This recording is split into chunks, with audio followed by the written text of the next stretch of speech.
Good morning दोस्तों, divine प्रभु channel पर आप सभी का स्वागत है। हम ईश्वर से आपके मंगलमय और हितकारी जीवन की कामना करते हैं। दोस्तों, आज मैं आपको बताने वाला हूं कि भगवान कार्तिकेय का अपहरण कैसे हुआ था, इसके पीछे क्या पौराणिक कथा है। तो चलिए वीडियो को आरंभ करते हैं। माता पार्वती की गोद भराई की रस्म संपन्न होने के बाद स्वर्ग में देवराज इंद्र ने वरुण देव, यक्ष और गंधर्वों से प्रसन्नता व्यक्त करते हुए कहा कि माता पार्वती की गोद भराई का महोत्सव बहुत ही धूमधाम से संपन्न हुआ है। परंतु साथ ही इंद्रदेव ने चिंता व्यक्त की कि ताड़कासुर ने अनेक बार माता पार्वती के वध का प्रयास कर चुकी है। अब तो उसके इस प्रयास लगातार निरंतर फेल होते रहे हैं, क्योंकि माता पार्वती के गर्भ में उसका काल जन्म लेने वाला है।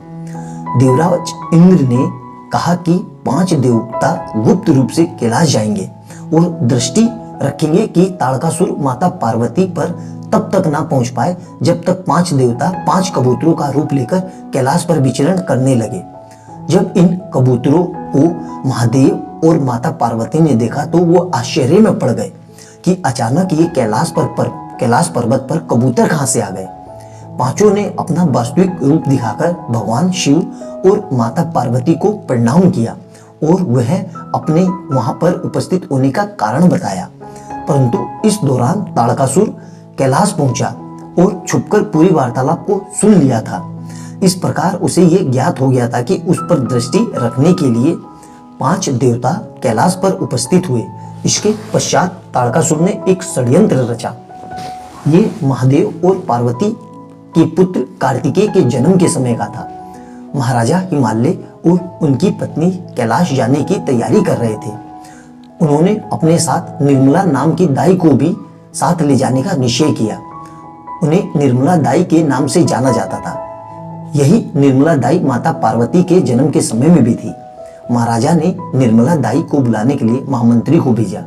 इसी बीच ताड़कासुर ने यह पता लगा लिया कि माता पार्वती के माता पिता निर्मला दाई को कैलाश पर ले जा रहे हैं। महामंत्री के पहुंचने से पूर्व ताड़कासुर निर्मला दाई की कुटिया में पहुंचा और उसका वध करके स्वयं उसका रूप धारण कर लिया और इस प्रकार निर्मला दाई के रूप में ताड़कासुर कैलाश जा पहुंचा और बच्चे का जन्म होते ही ताड़कासुर ने उसे गोद में उठाते हुए माता पार्वती को आराम करने के लिए कहा। जैसे ही माता पार्वती निद्रा की स्थिति में आई, तभी निर्मला दाई के रूप धारण किए हुए ताड़कासुर उनके कक्ष से शिशु को लेकर अदृश्य हो गया। कुछ समय बाद जब माता पार्वती नींद से जागी तो शिशु को वहां ना देखकर चिंतित हो उठी।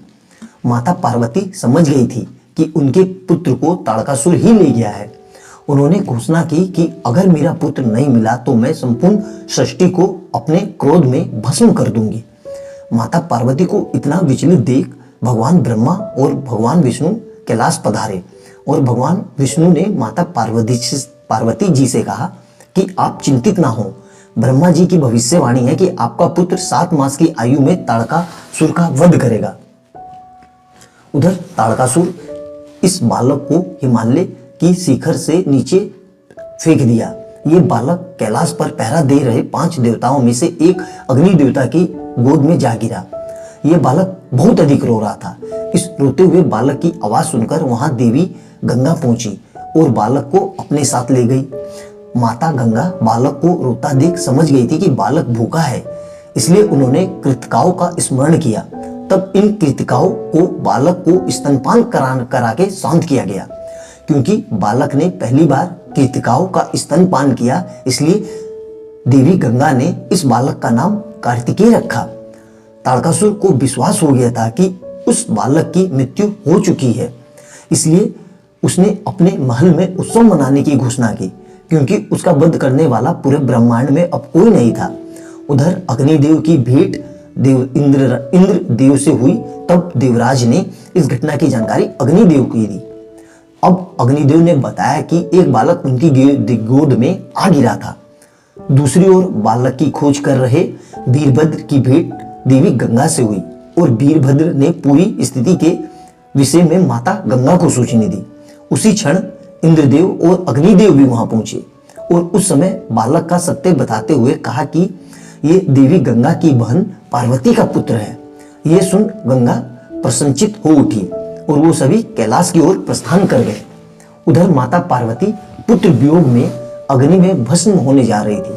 तभी वहां पहुंचकर उनकी बड़ी बहन ने जल प्रवाहित कर अग्नि को बुझा दिया और माता पार्वती को उनका पुत्र सौंप दिया। इस प्रकार कैलाश में बहुत अद्भुत दृश्य देखने को मिला। तो दोस्तों, ये जानकारी आपको कैसी लगी?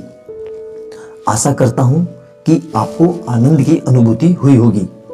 ऐसे ही अद्भुत और अलौकिक पौराणिक कथाओं के बारे में जानने के लिए और सनातन धर्म और हिंदू सभ्यताओं के बारे में और उनके देवी देवताओं के बारे में जानने के लिए हमारे चैनल को लाइक एंड सब्सक्राइब कीजिए और आप भी निरंतर प्रभु का स्मरण करते रहिए। देर सवेर प्रभु आपकी वंदना जरूर स्वीकारेंगे। जय हिंद, जय भारत।